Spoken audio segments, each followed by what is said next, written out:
Olá, seja bem-vindo a mais um podcast. Eu sou a Emily. E eu sou o Fernando. Hoje vamos iniciar o podcast de número 8. Recebemos uma pergunta. Emily, leia a pergunta para nós. Vamos responder a pergunta da Rosana, do Rio Grande do Sul. Trabalha em um grupo apométrico que não se usa em incorporação. Tem algumas curiosidades, entre elas, qual a função do Exu na apometria? Eu acho que essa pergunta ela é muito legal. Tudo bem que o seu grupo não usa a incorporação, né? Tudo bem que o seu grupo não usa essa ferramenta, que eu considero uma ferramenta, assim, fantástica, mas existem alguns grupos, de fato, que não usam a incorporação e existem tantos outros que usam a incorporação, mas não usam o Exu nos trabalhos apométricos. De qualquer forma, para responder essa pergunta, a gente precisa saber da onde vem o Exu. Quando a gente analisa o Exu sob a ótica cristã, é um problema muito grande, porque o Exu ele vem do Yorubá. Então, no Yorubá, você não tem nenhuma entidade que represente o mal, somente o mal, assim como existe na cristã, né? Na cristã você tem Lúcifer, Satã, entidades que representam o mal puro, que representam somente o mal, são entidades literalmente más. Já no Yorubá você não tem isso. Elas têm parcelas boas, elas têm parcelas más, elas têm parcelas sensuais, elas têm parcelas inteligentes e assim por diante, porque é uma representação humana. Eu, particularmente, acredito que existe uma interpretação muito errada em relação à Bíblia com relação às traduções. Então, eu também não acho que no cristianismo você tenha uma entidade 100% má. Isso é uma outra história, a gente pode um dia gravar um podcast só sobre isso, mas eu acredito que Jesus, por exemplo, na tentação, no deserto, por exemplo, a tentação não era Satã, porque Satã é o opositor. A tentação, na verdade, era ele mesmo. Então tem ali um ensinamento budista muito forte, essa é a minha opinião. Budista? Como assim? Eu não entendi muito bem. É que existe uma teoria de que, na verdade, Jesus Cristo estudou o budismo. Vários ensinamentos que é encontrado no cristianismo, você encontra no budismo, no evangelismo de Buda. Todo mundo sabe que o budismo é bem mais antigo que o cristianismo, né? Então diz a lenda que ele foi pra Índia para estudar budismo e tal. Isso é uma outra teoria, mas é muito interessante e quando a gente pega alguns ensinamentos, principalmente que estão nos evangelhos, você consegue notar isso nitidamente. Principalmente aquelas pessoas que já estudaram um pouco de budismo vão conseguir ver isso daí, ó, nítido.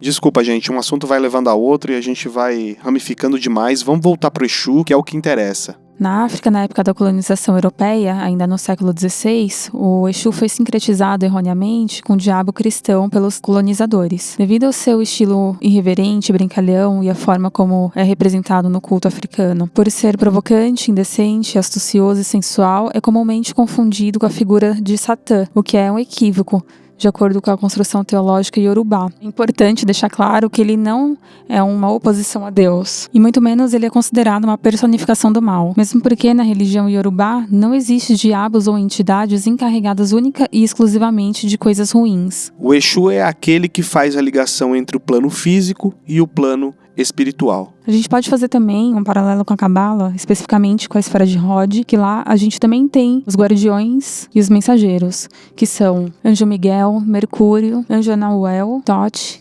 Imhotep, Ganesha e o próprio Exu. Exu é o orixá da comunicação, é o guardião das aldeias, cidades, casas e do axé, das coisas que são feitas e do comportamento humano. É justamente nesse ponto onde entra o tratamento dentro da apometria. Como o Exu ele faz parte desde os primórdios na questão do comportamento humano e é aquele que é o mensageiro, é aquele que tem a chave, é o guardião, então ele é um ótimo comunicador do plano astral para o físico, tanto para o médium quanto para aquele que foi buscar a apometria ou enfim uma consulta num terreiro de umbanda, um aconselhamento com a entidade, assim por diante. Rosana, a gente já trouxe bastante informação sobre o que é Exu, né? E talvez você já conheça. E muitas das pessoas que já estão ouvindo a gente também. Mas agora a gente vai contar um pouquinho das nossas experiências apométricas com as entidades, agora mais especificamente com Exu, né? Que tem a ver com a pergunta que foi feita pela Rosana. E agora a gente vai contar alguns causos que aconteceram na apometria com a presença dos Exus, que fizeram bastante diferença nos tratamentos. O trabalho com Exu, no geral, sempre é muito bacana, porque o Exu, ele sempre traz um ponto diferente, né? Quando eu digo ponto, é um ponto riscado pescado diferente, ele traz lá uma mandinga diferente, alguns tipos de magia, algumas palavras interessantes. Sempre dá para aprender muito com os guardiões em geral. E os guardiões, dentro da apometria, eles trazem às vezes algumas questões do inconsciente do consulente para a esfera física, para ele pensar. Então isso é muito interessante. O trabalho com a entidade Exu dentro de um trabalho apométrico na minha opinião, sempre foi e sempre vai ser fundamental nesse aspecto. Eu não sei se o Fernando concorda comigo, eu tenho a sensação de que o trabalho com Exu na apometria é um pouco diferente, ele parece que é um pouco mais dinâmico do que um trabalho com Exu na Umbanda. Não tô falando nem que é melhor nem que é pior, mas tenho a sensação de que quando você tá na apometria, mais coisas acontecem ao mesmo tempo. Eu não sei se, de repente, pela versatilidade do trabalho, a gente consegue aprender e fazer mais coisas durante o trabalho. Não sei se o Fernando concorda. Tratamento apométrico a gente tem 40 minutos de atendimento e na Umbanda você tem 3 horas.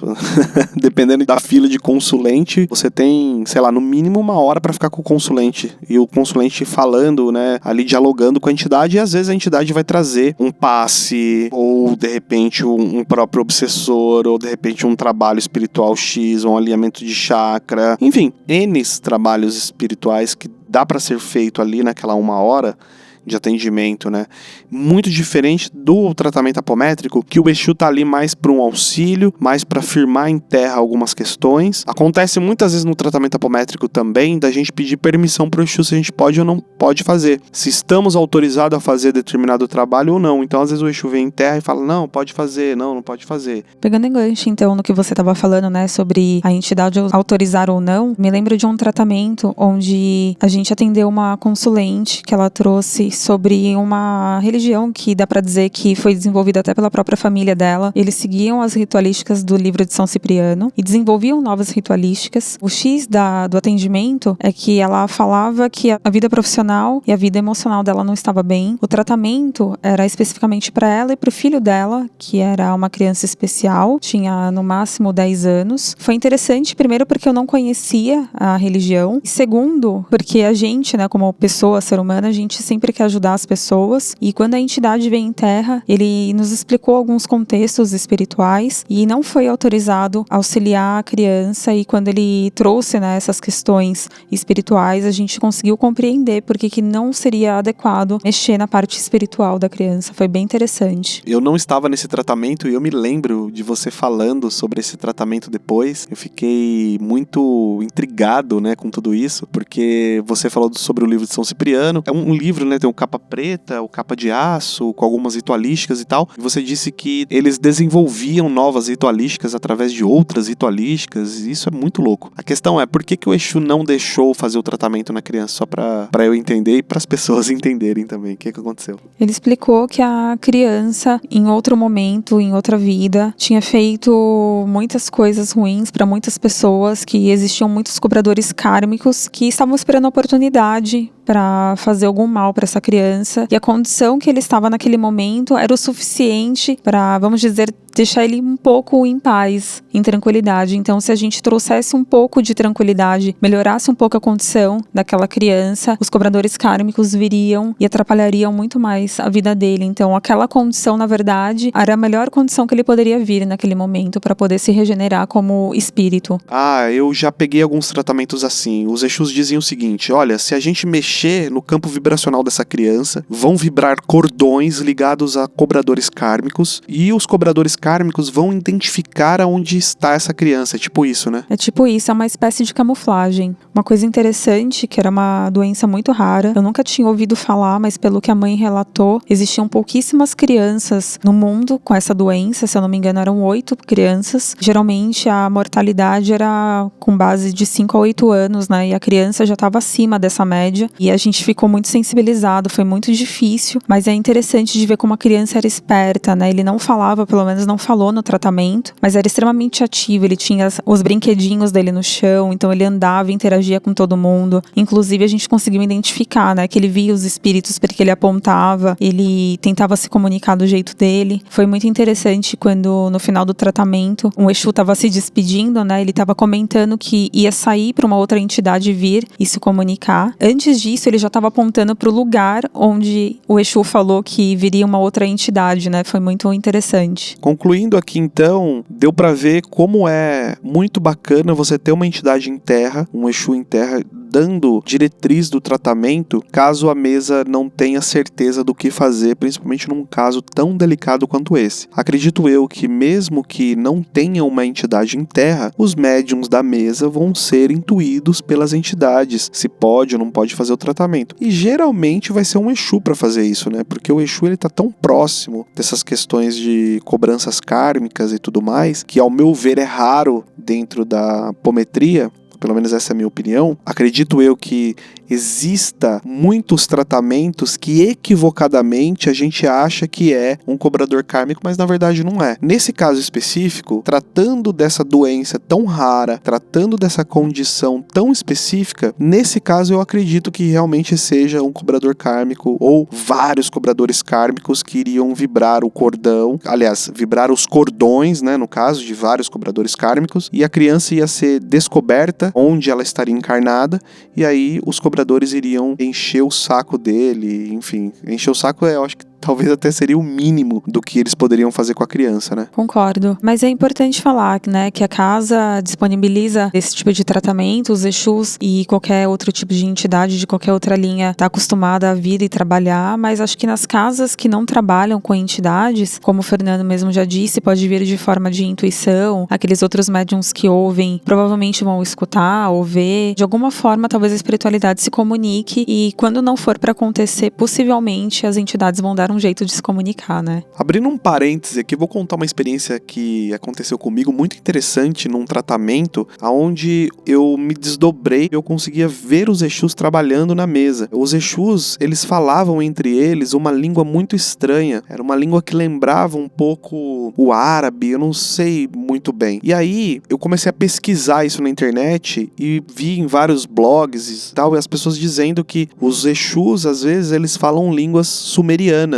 Eles falam sumérios entre eles. Existem outros blogs que vão dizer que são línguas mortas, línguas perdidas, mas eu tive essa experiência na hora do tratamento, foi muito interessante, e depois eu fui pesquisar e de fato os Exus entre eles falam outra língua, eles não falam português ou inglês ou japonês que seja, entre eles falam outras línguas, aliás, outras línguas não, né? Outra língua. Eu achei isso muito interessante, porque nitidamente, vendo eles trabalharem ali na mesa, conversando entre eles, era uma língua que soava diferente. Eu falei do árabe, mas às vezes não era bem o árabe, era uma língua... Olha, foi uma coisa muito louca que quando eu voltei, eu falei, gente, nossa, aconteceu uma coisa muito interessante comigo, eu acabei de ver os Exus falando aqui outras línguas e tal. Teve gente na mesa que me olhou assim e falou, o cara tá loucão. Mas não, isso de fato aconteceu e foi uma coisa muito, muito interessante. Eu vou contar agora um caso a respeito da particularidade do Exu no tratamento, que nem sempre o Exu também é bonzinho, né, no sentido de passar a mão na cabeça do consulente. Nós tínhamos atendido a mãe deste consulente em particular, nós tínhamos atendido ela antes, eram 2 atendimentos, era um domingo de manhã. Quando terminou o tratamento da mãe, a mãe falou assim, olha, vocês vão atender o meu filho agora, e o meu filho ele é meio intransigente, tomem cuidado com ele e tal, e todo mundo se olhou e achou estranho isso, né, a mãe falando que o filho era intransigente, que o filho era uma pessoa difícil. Eu até pensei, falei, bom, talvez a mãe esteja aumentando um pouco, né, vamos ver o que vai acontecer. Pois bem, o cara veio,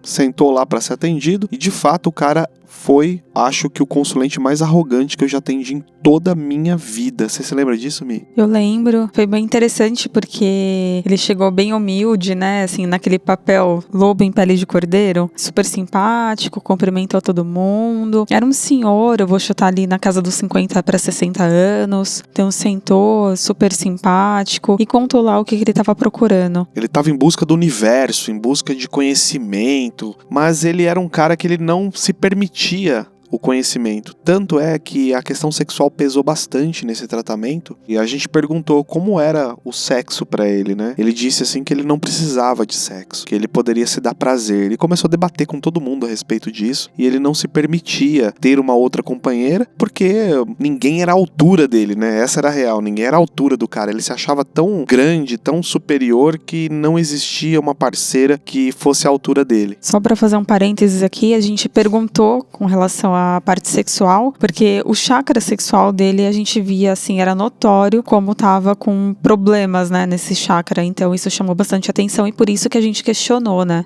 Muitas vezes a gente precisa questionar a vida sexual do consulente, né? Não é sempre que isso acontece, mas às vezes a gente, com todo respeito, faz a pergunta pra saber como é a vida sexual desse consulente, pra gente entender melhor o que pode ser feito na região ali do chakra sexual, ou se não for o chakra sexual, às vezes a gente tá equivocado, a gente vê que tem um problema no chakra sexual, pergunta sobre a sexualidade do consulente, ou pergunta sobre algumas atividades do consulente pra gente ter certeza se de fato a gente vai mexer no chakra ou não. E aí, ele falou várias coisas e tal, e aí veio um Exu em terra, esse Exu começou a conversar com ele e ele começou a fazer perguntas sobre alguns palestrantes do YouTube, perguntando pro Exu, o que você acha disso? O que você acha daquilo? O que você acha do palestrante tal? O que você acha do palestrante assado? O Exu falou, olha, eu não tô aqui pra falar das pessoas, eu tô aqui pra falar de você, eu quero te ajudar. E começou a falar a respeito do tratamento, como seria, e o Exu começou a arriscar um ponto nesse momento. E começou a arriscar o ponto e tal, e aí o cara começou a debater com o Exu várias coisas, só que o Exu não dava muita atenção pro cara, o Exu ficou de boa, o cara falando, chegou um momento assim que o Exu olhou pro cara e falou assim, olha, você quer ou não quer o tratamento? Porque se você não quiser o tratamento, eu vou parar de riscar o ponto agora, e você pode levantar e ir embora, porque se você sabe tudo, se você já sabe tudo que você precisa, se você já sabe tudo que você quer, você tá ocupando o espaço de uma pessoa que realmente precisa, então talvez você não precise de tratamento tanto assim. Eu me lembro que o cara foi muito arrogante, falou pro Exu, se você quiser parar, pode parar. E o Exu parou na hora de riscar o ponto, fechou o ponto e chegou no operador da mesa e disse, ele não precisa de tratamento, o tratamento dele vai ser encerrado agora e ele não vai mais ter tratamento aqui nessa casa. E aí o cara começou a se justificar, começou a falar, não, me perdoa, vocês entenderam errado. Só que aí já não tinha mais como voltar atrás, né? O Exu não brinca em serviço, né? Falou uma vez, já tá falado. E eu lembro de uma coisa interessante, que esse tratamento, o consulente foi embora sem fechar a frequência, e aí o Exu explicou por quê. Porque naquele dia, o consulente foi um veículo para trazer outras entidades para tratamento, né? Na verdade, na parte espiritual, a gente estava continuando a fazer um tratamento de pessoas que estavam acompanhando ele. Quando foi encerrado o tratamento dele, eu me lembro que o operador foi super solista ainda, falou, olha, você realmente não tá afim do tratamento, foi super de boa falando com ele assim e tal. Ele ficou, não, tudo bem, vocês entenderam errado. Ele tentou se justificar várias e várias vezes, mas acabou não dando certo. Realmente o tratamento dele acabou ali,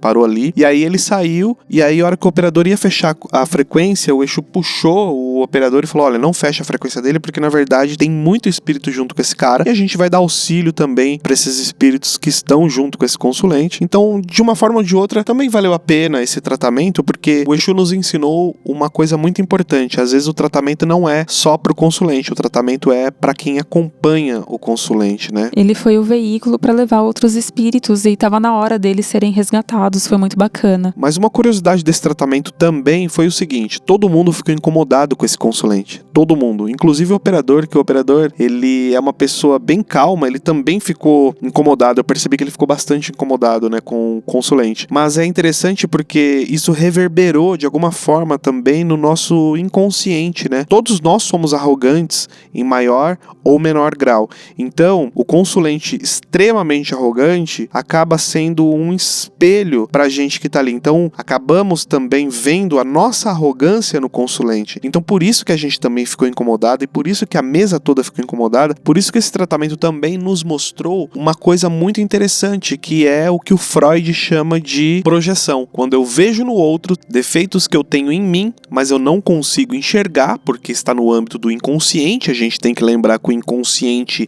é tudo aquilo que não vem pra consciência, ou seja, é tudo aquilo que está encoberto encoberto, é tudo aquilo que está incógnito em relação à nossa consciência. Nós não temos acesso ao inconsciente a não ser nos sonhos. Muitas vezes a arrogância está lá na inconsciência, está nublado pela inconsciência, a gente não tem acesso àquilo e de repente o outro, que é inconsciente, a gente projeta aquilo no outro, até uma defesa do nosso inconsciente, ou na verdade o inconsciente jogou para fora aquela arrogância, reverberou no outro, veio até a mim como um espelho, eu olhei aquilo e disse, puta, não gosto disso. E aí eu acabo projetando coisas naquele consulente. Isso é muito legal. Dentro da apometria, principalmente onde trabalham vários médiuns numa mesa, isso acontece com frequência. Foi um tratamento bem bacana, mas me lembro de fato que quando o rapaz foi embora, causou um certo incômodo em todos os médiums, causou um certo burburinho, porque não é uma coisa muito habitual de se acontecer, né? Mas depois que o tratamento acabou desenrolando, o auxílio da parte espiritual, né, de quem estava acompanhando ele, os ânimos foram se acalmando, de repente essa parte inconsciente que você falou, né, que reverberou em todos os médiums também, então tudo foi se ajeitando, mas foi muito interessante também. Me lembro que nós fizemos um tratamento dos próprios médiums ali de níveis e subníveis para acalmar, porque realmente foi um tratamento que pesou. Mas tudo ocorreu bem, porque a mãe dele foi tratada, ele no final das contas também foi tratado, porque a gama de espírito que estava do lado dele foi toda recolhida, então de alguma forma ele também foi tratado. E talvez até o que aconteceu, né, ele não estava esperando por aquilo e até aquele choque pode causar alguma mudança na interpretação e um pensamento diferente, né, de repente era o início de uma mudança de comportamento ou não, né, nunca se sabe. Bom, acho que concluindo aí 2 histórias interessantes sobre o Exu, sobre a funcionalidade do Exu dentro da apometria, a gente fez um pequeno e breve resumo sobre o Orixá Exu lá no começo e depois o falangeiro Exu, né, que é aquele que trabalha dentro da Umbanda, apometria e outros lugares. Acho que respondendo aí a pergunta da Rosana, acredito que deu para dar uma esclarecida razoável. Isso aí, Rosana, espero que a gente tenha ajudado, espero que você tenha gostado. Gente, se vocês quiserem fazer perguntas, já tem algumas outras perguntas lá no e-mail, a gente vai tentar responder todo mundo. É só mandar um e-mail lá no outroolharespiritual@gmail.com que a gente vai ter o maior prazer em responder para você. Isso aí, será muito bem-vinda. Ficamos por aqui então, espero que você tenha gostado. Se gostou, dá um joinha pra gente, porque isso é muito importante. Deixa o comentário aí também, porque isso acaba que é um medidor pra gente ver se vocês estão curtindo ou não esse tipo de conteúdo. O conteúdo que a gente vai trazer é sempre com outro olhar espiritual da coisa, né, Mi? Isso aí. Tamo junto, até semana que vem. Grande abraço e tudo de melhor. Um beijo, até a próxima.